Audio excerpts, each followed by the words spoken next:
Literature Hub. Today's topic is William Langland, his life and his important works.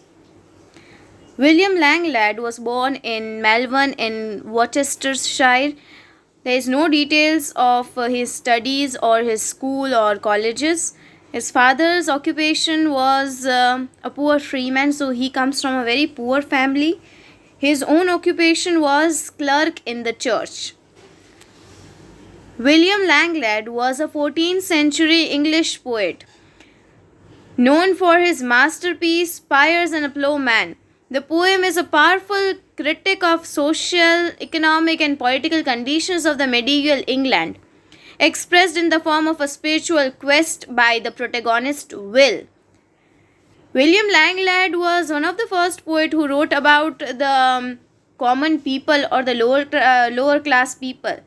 Chaucer, who is the most famous poet of this age, only wrote about the aristocratic people and on the general lifestyle of English society of 14th century. But William Langland took it towards the lower class or the common people.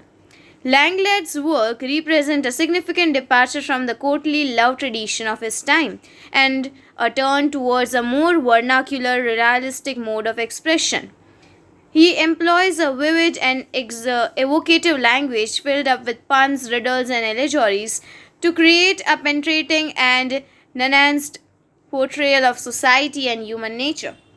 We can see that Langland was quite away from the courtly love tradition of his time. That is, in those times, mostly love poems or the warrior hero poems or the aristocratic type of literature was written. But Langland took it towards the lower class. Now, Piers and the Plowman.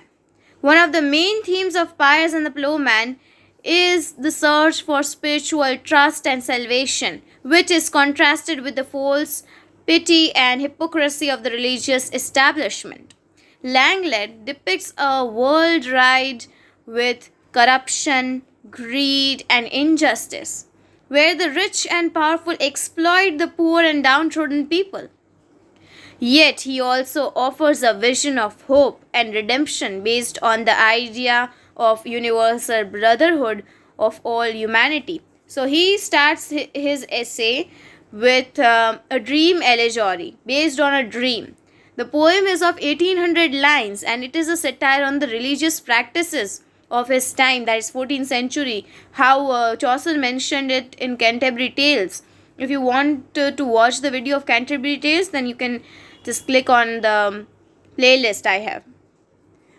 The poem Piers and the Plowman is divided into three texts, that is three parts, A, B and C. First part consists of 13 sections, second 20 sections and third 23 sections. Poem is divided into another two parts, that is Vita and Vision. Vita is life and Vision is a dream. Now thanks for watching. This is it for William Langland. We'll see you in the next video with John Wycliffe.